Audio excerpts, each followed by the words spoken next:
ಬೆಳಗಾವಿಯಲ್ಲಿ ಮತ್ತೆ ಶುರುವಾಯಿತು ಡಿನ್ನರ್ ಪಾಲಿಟಿಕ್ಸ್. ಬೆಂಗಳೂರು ಬಳಿಕ ಬೆಳಗಾವಿಯಲ್ಲೂ ಕೂಡ ಔತಣಕೂಟದ ಆರ್ಭಟ ಜೋರಾಗಿದೆ. ಅಂದರೆ ಸಮುದಾಯವಾರು ಈಗ ಶಕ್ತಿ ಪ್ರದರ್ಶನದ ವೇದಿಕೆಗಳು ರೆಡಿ ಆಗ್ತದೆ. SC/ST ಶಾಸಕರಿಗೆ ಸತೀಶ್ ಜಾರಕಿಹೊಳಿ ಔತಣಕೂಟವನ್ನು ಏರ್ಪಡಿಸಿದ್ದಾರೆ. ಪ್ರತ್ಯೇಕ ಔತಣಕೂಟ ಕರೆದಿದ್ದಾರೆ ಸತೀಶ್ ಜಾರಕಿಹೊಳಿ. ಅಂದರೆ ತಮ್ಮ ಬೆಂಬಲಿಗರು ಎಷ್ಟಿದ್ದಾರೆ ಅನ್ನೋದನ್ನು, ಅಂದರೆ ಓವರಾಲ್ ದಲಿತ ಸಮುದಾಯಕ್ಕೆ ಸೇರಿದಂಥವರು. ರಾತ್ರಿ ಬೆಳಗಾವಿಯ ಖಾಸಗಿ ಹೋಟೆಲ್ನಲ್ಲಿ ಡಿನ್ನರ್ ಮೀಟಿಂಗ್ ಇದೆ. DK ಆಪ್ತರಿಗೆ ಡಿನ್ನರ್ ಪಾರ್ಟಿ ನಡೆಸಿದ ಬೆನ್ನಲ್ಲೇ ದಲಿತ ಸಚಿವರು ಆಕ್ಟಿವ್ ಆಗಿದ್ದಾರೆ. ಈಗ ದಲಿತ ಪರಿಷತ್ ಸದಸ್ಯರಿಗೂ ಕೂಡ ಆಹ್ವಾನವನ್ನು ಕೊಟ್ಟಿದ್ದಾರೆ ಸತೀಶ್ ಜಾರಕಿಹೊಳಿ. CM ಕುರ್ಚಿ ಬೆನ್ನಲ್ಲೇ ಈಗ ಕುತೂಹಲವನ್ನು ಮೂಡಿಸಿದೆ ಇದು ಡಿನ್ನರ್ ಮೀಟಿಂಗು. ಬ್ರೇಕ್ಫಾಸ್ಟ್ ಮಾಡ್ತಾರೆ, ಡಿನ್ನರ್ ಮಾಡ್ತಾರೆ, ಲಂಚ್ ಮಾಡ್ತಾರೆ, ಕಾಫಿ, ಟೀ, ನಾಟಿ ಕೋಳಿ, ಇಡ್ಲಿ, ವಡೆ, ಒಟ್ಟಲ್ಲಿ ಚರ್ಚೆ ಆಗಬೇಕು ಅಷ್ಟೇ. ಅವೆಲ್ಲ ನೆಪಗಳು ಅಷ್ಟೇ. ಅದು ಖಂಡಿತವಾಗ್ಲೂ ಸೀರಿಯಸ್ ಆಗಿ ನಡೀತಾ ಇದೆ. ಆಮೇಲೆ ಮಾಧ್ಯಮಗಳ ಮುಂದೆ ಬಂದು ಏನು ಹೇಳ್ತಾರೆ ಇದೇ ನಾಯಕರು, ನಾಯಕತ್ವ ಫೈಟ್ ನಡುವೆ CM ಅಹಿಂದ ಸಮಾವೇಶಕ್ಕೆ ಪ್ಲಾನ್ ಮಾಡ್ತಾ ಇದ್ದಾರೆ. ಈಗ ಅಹಿಂದ ಸಮಾವೇಶದ ಮೂಲಕ ಶಕ್ತಿ ಪ್ರದರ್ಶನವನ್ನ ಮಾಡೋಕೆ ತಂತ್ರಗಾರಿಕೆ ರೆಡಿ ಆಗ್ತಾ ಇದೆ. ಜನವರಿಯಲ್ಲಿ ಅಹಿಂದ ಸಮಾವೇಶ ನಡೆಸೋಕೆ ಪ್ಲಾನ್ ಮಾಡ್ತಾ ಇದ್ದಾರೆ. ಸಿದ್ದರಾಮಯ್ಯ ಅವರಿಗೆ ಬಲ ತುಂಬೋಕೆ ಈ ಒಂದು ಕಾರ್ಯಕ್ರಮದ ಪ್ಲಾನ್ ಇದು. ಯಾಕಂದರೆ ಈ ಟೈಮಲ್ಲೇ ಮಾಡಿದ್ರೆ ಹೈಕಮಾಂಡ್ಗೆ ಒಂದು ಸಂದೇಶ ಹೋಗುತ್ತೆ. DK ಶಿವಕುಮಾರ್ಗೂ ಕೂಡ ಕೌಂಟ್ರನ್ನು ಕೊಡ್ಬೋದು ಅನ್ನುವಂಥ ಪ್ಲ್ಯಾನು.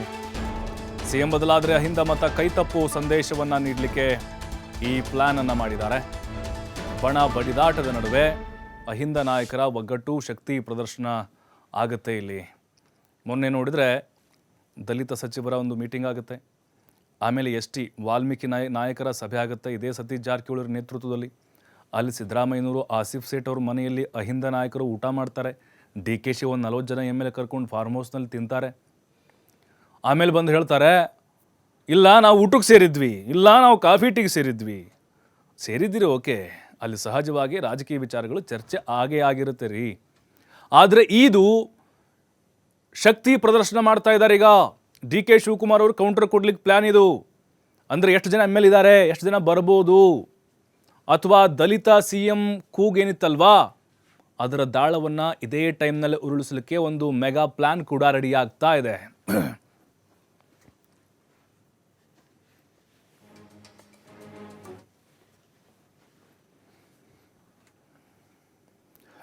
ಮತ್ತಷ್ಟು ಮಾಹಿತಿ ನಮ್ಮ ಪ್ರತಿನಿಧಿ LN ಸ್ವಾಮಿ ನೀಡ್ತಾರೆ. LN ಸ್ವಾಮಿ, ಈಗ ರಾಜ್ಯ ಕಾಂಗ್ರೆಸ್ ಕುರ್ಚಿ ಕಿತ್ತಾಟ ಬೆಳಗಾವಿಗೆ ಶಿಫ್ಟ್ ಆಗಿದೆ. ನೋಡ್ತಾನೇ ಇದ್ದೀವಿ, dinner meeting, lunch meeting, breakfast meeting.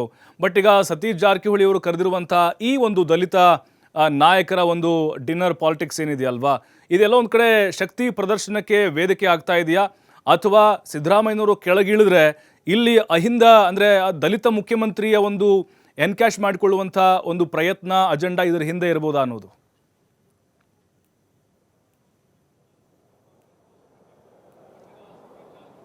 ಖಂಡಿತ ಪ್ರಭು, ಈಗಾಗಲೇ CM ಪವರ್ ಶೇರಿಂಗ್ ವಿಚಾರಕ್ಕೆ ಸಂಬಂಧಪಟ್ಟಂತೆ ಬ್ರೇಕ್ಫಾಸ್ಟ್ ಮೀಟಿಂಗ್ ಆದರೂ ಕೂಡ ಇನ್ನೂ ಸಂಪೂರ್ಣವಾಗಿ ಬ್ರೇಕ್ ಬಿದ್ದಿಲ್ಲ. ಈ ಹಿಂದೆ ಯಾವಾಗ ಚಳಿಗಾಲದ ಅಧಿವೇಶನ ಶುರುವಾಗುತ್ತೆ ಎಂಬ ಸಮಯದಲ್ಲಿ CM ಹಾಗೂ DCM ನಿವಾಸದಲ್ಲಿ ಬ್ರೇಕ್ಫಾಸ್ಟ್ ಮೀಟಿಂಗ್ ಮಾಡಲಾಗಿತ್ತು. ತಾತ್ಕಾಲಿಕ ಬ್ರೇಕ್ ಹಾಕೋದ್ರ ಮೂಲಕ ಹೈಕಮಾಂಡ್ ಯಾವ ರೀತಿ ಹೇಳಿದ್ರು ನಾವು ಕೇಳ್ತೀವಿ, ಹೈಕಮಾಂಡ್ ನಿರ್ಧಾರಕ್ಕೆ ನಾವು ಬದ್ಧ ಎಂಬ ಹೇಳಿಕೆಯನ್ನು ಇಬ್ಬರು ನಾಯಕರು ಕೊಟ್ಟಿರುತ್ತಾರೆ. ಅದಾದ ಬಳಿಕ ಮತ್ತೆ ಸದನ ಯಾವಾಗ ಶುರುವಾಯಿತು, ಆ ಸದನ ಶುರುವಾದ ಬಳಿಕವೂ ಕೂಡ CM ಪವರ್ ಶೇರಿಂಗ್ ಸಾಕಷ್ಟು ಕಾವೇರ್ತಾ ಇರೋಂಥದ್ದು, ಚರ್ಚೆಗೀಡಾಗ್ತಾ ಇರೋಂಥದ್ದು. ಒಂದು ಕಡೆ DCM DK ಬಣದ ನಾಯಕರು ತಮ್ಮದೇ ಆದಂಥ ಒಂದು ಸ್ಟ್ರಾಟಜಿಯನ್ನು ಮಾಡ್ತಾ ಇದ್ದಾರೆ, ಮತ್ತೊಂದು ಕಡೆ CM ಬಣದವರು ಕೂಡ ತಮ್ಮದೇ ಆದಂಥ ಒಂದು ಸ್ಟ್ರಾಟಜಿ ಮಾಡ್ತಾ ಇರೋಂಥದ್ದು. ಈಗಾಗಲೇ DCM DK ಶಿವಕುಮಾರ್ ಅವರು ತಮ್ಮ ಆಪ್ತದಲ್ಲಿ ಗುರುತಿಸಿಕೊಂಡಿರುವಂಥ ಶಾಸಕರನ್ನು, ಅಂದರೆ ಕಾಂಗ್ರೆಸ್ ವಲಯದಲ್ಲಿ ಶಾಸಕರನ್ನು ಕರೆಸಿ ಈಗಾಗಲೇ ಡಿನ್ನರ್ ಮೀಟಿಂಗನ್ನು ಮಾಡಿರುವಂಥದ್ದು. ಆ ಬಳಿಕ ಅಲರ್ಟ್ ಆಗಿರುವಂತಹ CM ಬಣದ ಆಪ್ತರು ಕೂಡ ಈಗ ಈ ಡಿನ್ನರ್ ಮೀಟಿಂಗಿಗೆ ಮುಂದಾಗಿರುವಂಥದ್ದು. ಅಂದರೆ SC/ST ಸಮುದಾಯಕ್ಕೆ ಸೇರಿದಂಥ ಶಾಸಕರನ್ನು ಇವತ್ತು ಸಚಿವ ಸತೀಶ್ ಜಾರಕಿಹೊಳಿ ಅವರು ಡಿನ್ನರ್ ಮೀಟಿಂಗಿಗೆ ಆಹ್ವಾನ ಮಾಡಿರುವಂಥದ್ದು ಸಾಕಷ್ಟು ಕುತೂಹಲ ಮೂಡಿಸ್ತಾ ಇದೆ. ಯಾಕೆಂದರೆ ಒಂದು ಕಡೆ DCM ಬಣ ಯಾವಾಗ ಸಾಕಷ್ಟು ಆಕ್ಟಿವ್ ಆಗ್ತಾ ಇದೆಯೋ, ಆ ಬಳಿಕ ಮುಂದೆ ಯಾವ ರೀತಿ ಒಂದು ಸ್ಟ್ರಾಟಜಿ ಮಾಡಬೇಕು ಅನ್ನೋದು ಕೂಡ ಎರಡೂ ಬಣಗಳಲ್ಲಿ ಸಾಕಷ್ಟು ಒಂದು ತಂತ್ರಗಾರಿಕೆಗಳನ್ನು ಉಪಯೋಗಿಸ್ತಾ ಇರೋಂಥದ್ದು. ಹಾಗಾಗಿ ಇವತ್ತಿನ ಒಂದು ಡಿನ್ನರ್ ಪಾಲಿಟಿಕ್ಸ್ ಕೂಡ ಸಾಕಷ್ಟು ಕಾವೇರ್ತಾ ಇದೆ. ಯಾಕೆಂದರೆ ಅಹಿಂದ ಸಮಾವೇಶವನ್ನು ಮಾಡೋದಕ್ಕೆ ಈಗಾಗಲೇ ಒಂದು ಆ ಟೀಮ್ ರೆಡಿ ಆಗಿರೋಂಥದ್ದು, ಅಂದರೆ CM ಆಪ್ತರಲ್ಲಿ ಗುರುತಿಸ್ಕೊಂಡಿರುವ ಟೀಮ್ ಅಹಿಂದ ಸಮಾವೇಶವನ್ನು ಮಾಡಿ ಆ ಮೂಲಕ ಒಂದು ಸ್ಪಷ್ಟ ಸಂದೇಶವನ್ನು ಹೈಕಮಾಂಡ್ ನಾಯಕರಿಗೆ ರವಾನೆ ಮಾಡಬೇಕು ಅನ್ನೋದು ಇಲ್ಲಿ ಸ್ಪಷ್ಟವಾಗಿರುವಂಥದ್ದು. ಹಾಗಾಗಿ ಇವತ್ತಿನ ಮೀಟಿಂಗ್ನಲ್ಲಿ ಅಹಿಂದ ಸಮಾವೇಶವೂ ಕೂಡ ಚರ್ಚೆ ಆಗುತ್ತಾ ಅನ್ನೋದು ಸಾಕಷ್ಟು ಕುತೂಹಲ ಮೂಡಿಸ್ತಾ ಇರೋಂಥದ್ದು. ಈಗಾಗಲೇ ಅಹಿಂದ ಸಮಾವೇಶದ ಮೂಲಕ ಮತ್ತೆ CM ಸಿದ್ದರಾಮಯ್ಯನವ್ರಿಗೆ ಸಾಕಷ್ಟು ಬಲ ತುಂಬೋದಕ್ಕೆ ಈಗ ಒಂದು ಟೀಮ್, ಅಂದರೆ CM ಆಪ್ತ ಬಣರ ಟೀಮ್ ರೆಡಿ ಆಗಿರೋಂಥದ್ದು. ಯಾಕೆಂದರೆ CM ಪವರ್ ಶೇರಿಂಗ್ ವಿಚಾರಕ್ಕೆ ಸಂಬಂಧಪಟ್ಟಂತೆ ಸಾಕಷ್ಟು ಚರ್ಚೆಗಳಾಗ್ತಾ ಇದೆ. ಹೈಕಮಾಂಡ್ ಅಂಗಳದಲ್ಲಿದ್ದರೂ ಕೂಡ ಹೈಕಮಾಂಡ್ ನಾಯಕರು ಇನ್ನೂ ಯಾವುದು ಕೂಡ ಸ್ಪಷ್ಟನೆಯನ್ನು ರವಾನಿಸಿಲ್ಲ. ಸಚಿವರಿಗೆ ಸೇರಿದಂತೆ ಶಾಸಕರಿಗೆ ಒಂದಿಷ್ಟು ಖಡಕ್ ಸೂಚನೆಯನ್ನು ಕೊಟ್ಟಿರೋದಂತ ಬಿಟ್ಟರೆ ಯಾವುದು ಕೂಡ ಸ್ಪಷ್ಟ ನಿರ್ಧಾರವನ್ನು ಹೈಕಮಾಂಡ್ ನಾಯಕರು ಇನ್ನೂ ತೆಗೆದುಕೊಳ್ತಾ ಇಲ್ಲ. ರಾಜ್ಯ ರಾಜಕೀಯದಲ್ಲಿ ಸಾಕಷ್ಟು ಚರ್ಚೆ ಆಗ್ತಾ ಇದೆ. CM ಬದಲಾವಣೆ ಆಗುತ್ತೆ ಇಲ್ಲ ಎನ್ನುವ ವಿಚಾರಗಳು ಸಾಕಷ್ಟು ಮುನ್ನೆಲೆಗೆ ಬಂದರೂ ಕೂಡ ಹೈಕಮಾಂಡ್ ನಾಯಕರು ಇನ್ನೂ ಸೈಲೆಂಟ್ ಆಗಿರೋದು ಸಾಕಷ್ಟು ಅನುಮಾನಗಳಿಗೆ ಕಾರಣ ಆಗ್ತಾ ಇದೆ. ಈ ಹಿನ್ನೆಲೆಯಲ್ಲಿ ಹೈಕಮಾಂಡ್ ಯಾವ ನಿರ್ಧಾರ ತೆಗೆದುಕೊಳ್ಳುತ್ತೆ ಎಂಬ ಲೆಕ್ಕಾಚಾರವನ್ನು ಮಾಡಿ, ಯಾಕೆಂದರೆ ಒಂದು ಕಡೆ DCM ಬಣ ಸಂಕ್ರಾಂತಿಗೆ ಸಿಹಿ ಸುದ್ದಿ ಸಿಕ್ಕುತ್ತೆ ಎಂಬ ಹೇಳಿಕೆಗಳನ್ನ ಕೊಡ್ತಾ ಇದ್ದಾರೆ. ಹಾಗಾಗಿ ಯಾವ ಲೆಕ್ಕಾಚಾರವನ್ನು ಇಟ್ಕೊಂಡಿದ್ದಾರೆ ಹೈಕಮಾಂಡ್ ನಾಯಕರು ಅನ್ನೋದು ಸಾಕಷ್ಟು ಕುತೂಹಲ ಮೂಡಿಸ್ತಾ ಇರೋಂಥದ್ದು. ಈ ಎಲ್ಲ ಬೆಳವಣಿಗೆಗಳ ನಡುವೆ ಅಹಿಂದ ಸಮಾವೇಶವನ್ನು ಮಾಡಿ ಮತ್ತಷ್ಟು ತಮ್ಮ ಶಕ್ತಿ ಪ್ರದರ್ಶನವನ್ನು ಮಾಡಿ ಆ ಮೂಲಕ ಅಹಿಂದ ಮತಗಳು, ಅಹಿಂದ ವರ್ಗ ಸಂಪೂರ್ಣವಾಗಿ ಸಿದ್ದರಾಮಯ್ಯನವರ ಪರ ಇದೆ ಎಂಬ ಒಂದು ತೋರಿಸಿ ಈ ಅಹಿಂದ ಸಮಾವೇಶದ ಮೂಲಕ ಹೈಕಮಾಂಡ್ಗೆ ಒಂದು ಸ್ಪಷ್ಟನೆಯನ್ನು ಕೊಡೋದಕ್ಕೆ ಈಗ ಸಿದ್ಧವಾಗಿರೋಂಥದ್ದು. ಪ್ರಭು ಎಲ್.ಎನ್. ಸ್ವಾಮಿ, ಇಲ್ಲಿ ಸತೀಶ್ ಜಾರಕಿಹೊಳಿ ಅವರ ಆ ಸ್ಟ್ರಾಟಜಿಗಳನ್ನು ನೋಡ್ತಾ ಇದ್ರೆ ಮೊದಲು ದಲಿತ CM ಕೂಗು ಅಂತ ಬಂದಾಗ ಪರಮೇಶ್ವರ್ ಹೆಸರು ಮುನ್ನೆಲೆಗೆ ಬರ್ತಾ ಇತ್ತು. ಈಗ ಅವರು SC/ST ಶಾಸಕರು ನಾಯಕರನ್ನ ವಿಶ್ವಾಸಕ್ಕೆ ತೆಗೆದುಕೊಂಡು ಈ ರೀತಿ ಸಭೆಗಳ ಮೇಲೆ ಸಭೆಗಳನ್ನು ಮಾಡ್ತಾ ಇದ್ದಾರೆ.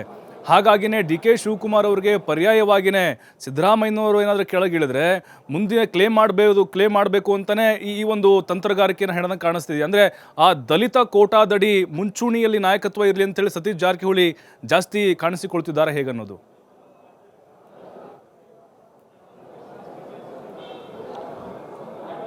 ಖಂಡಿತ ಪ್ರಭು, ಈಗಾಗಲೇ ಯಾವಾಗ CM ಪವರ್ ಶೇರಿಂಗ್ ವಿಚಾರ ಮುನ್ನೆಲೆಗೆ ಬಂತು ಆಗ ಗೃಹ ಸಚಿವರಾದಂಥ ಪರಮೇಶ್ವರ್ ಕೂಡ ನಾನು 2013ರಲ್ಲಿ KPCC ಅಧ್ಯಕ್ಷನಾಗಿದ್ದಾಗ ಕಾಂಗ್ರೆಸ್ ಸರ್ಕಾರವನ್ನು ಅಧಿಕಾರಕ್ಕೆ ಬಂದಿತ್ತು, ಆಗ ನಾನು ಕೂಡ CM ರೇಸ್ನಲ್ಲಿದ್ದೆ, ಆದರೆ ಕಾರಣಾಂತರಗಳಿಂದ ನಾನು ಸೋತ ವಿಚಾರಕ್ಕೆ ನಾನು CM ಪಟ್ಟ ಕೈ ತಪ್ಪಿತು ಅನ್ನೋದು ಕೂಡ ನೇರವಾಗಿ ಹೇಳಿರುವಂಥದ್ದು. ಜೊತೆಗೆ ಹಲವು ಬಾರಿ ಈಗಾಗಲೇ ಹೇಳಿರುವಂಥದ್ದು, ನಾನು ಕೂಡ CM ರೇಸ್ನಲ್ಲಿದ್ದೇನೆ, ನಾನು ಕೂಡ ಸರ್ಕಾರವನ್ನು ಅಧಿಕಾರಕ್ಕೆ, ಕಾಂಗ್ರೆಸ್ ಪಕ್ಷವನ್ನು ಅಧಿಕಾರಕ್ಕೆ ತರುವುದರಲ್ಲಿ ಯಶಸ್ವಿಯಾಗಿದ್ದೇನೆ ಎಂಬ ಹೇಳಿಕೆಯನ್ನು ಕೊಟ್ಟಿದ್ದು ಸಾಕಷ್ಟು ರಾಜ್ಯ ರಾಜಕೀಯ ವಲಯದ, ಅಂದರೆ ಕಾಂಗ್ರೆಸ್ ವಲಯದಲ್ಲಿ ಸಾಕಷ್ಟು ಸಂಚಲನ ಮೂಡಿಸಿತ್ತು.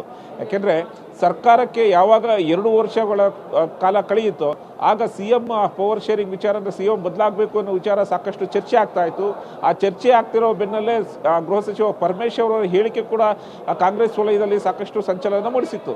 ಅಂದರೆ ನಾನು ಕೂಡ ಹಿರಿಯರಿದ್ದೇನೆ, ಕಾಂಗ್ರೆಸ್ ಪಕ್ಷವನ್ನು ಅಧಿಕಾರಕ್ಕೆ ತರುವಲ್ಲಿ ಯಶಸ್ವಿಯಾಗಿದ್ದೆ, ಹಾಗಾಗಿ ನಾನು ಕೂಡ ರೇಸ್ನಲ್ಲಿದ್ದೇನೆ ಎಂಬ ವಿಚಾರವನ್ನು ಹೇಳಿ ಇಲ್ಲಿ ದಲಿತ ಒಂದು ಅಸ್ತ್ರವನ್ನು ಬಿಡೋದಕ್ಕೆ ಕೂಡ ಕೆಲವೊಂದು ನಾಯಕರು ಮುಂದಾಗಿದ್ದರು. ಹಾಗಾಗಿ ಈ ಮೂಲಕ ಮತ್ತೆ ಪರಮೇಶ್ವರು ನಾನು CM ರೇಸ್ನಲ್ಲಿದ್ದೇನೆ ಎಂಬ ಹೇಳಿಕೆಯನ್ನು ಪರೋಕ್ಷವಾಗಿ ಮತ್ತು ನೇರವಾಗಿ ಕೊಟ್ಟಿರುವಂಥದ್ದು. ಜೊತೆಗೆ ಈಗಾಗಲೇ ಸತೀಶ್ ಜಾರಕಿಹೊಳಿ ಅವರು ಸ್ಪಷ್ಟವಾಗಿ ಹೇಳಿರುವಂಥದ್ದು, ನಾನು 2028ಕ್ಕೆ ನಾನು CM ಅಭ್ಯರ್ಥಿ ಆಗಿರ್ತೇನೆ ಎಂಬ ಹೇಳಿಕೆಯನ್ನು ಸಾಕಷ್ಟು ಬಾರಿ ಹೇಳಿದ್ದಾರೆ. ಹಾಗಾಗಿ ಈಗ ಇರುವಂಥ ಒಂದು ವಿಚಾರ, ದಲಿತ ವಿಚಾರವನ್ನು ಮುಂದಿಟ್ಟಂಥ ಸಂದರ್ಭದಲ್ಲಿ ಯಾರಿಗೆ ಅವಕಾಶ ಸಿಗುತ್ತೆ ಅನ್ನೋದು ಸಾಕಷ್ಟು ಕುತೂಹಲ ಮೂಡಿಸ್ತಾ ಇರೋಂಥದ್ದು. ಹಾಗಾಗಿ ಯಾವಾಗ ಅಹಿಂದ ಸಮಾವೇಶದ ಮೂಲಕ ಮತ್ತೆ ಸಿದ್ದರಾಮಯ್ಯನವರ CM ಸ್ಥಾನದಲ್ಲಿ ಮುಂದುವರಿಸಬೇಕು ಅನ್ನೋದು ಒಂದು ಟೀಮ್ ಈಗಾಗಲೇ ಎಲ್ಲ ರೀತಿಯ ಸಿದ್ಧತೆಗಳನ್ನು ಮಾಡ್ಕೊಳ್ತಾ ಇದೆ ಎಂಬ ಮಾಹಿತಿಗಳು ಕೂಡ ಲಭ್ಯ ಆಗಿರೋಂಥದ್ದು. ಪ್ರಭು, ಥ್ಯಾಂಕ್ ಯು ಎಲ್.ಎನ್. ಸ್ವಾಮಿ ಮಾಹಿತಿಗಾಗಿ.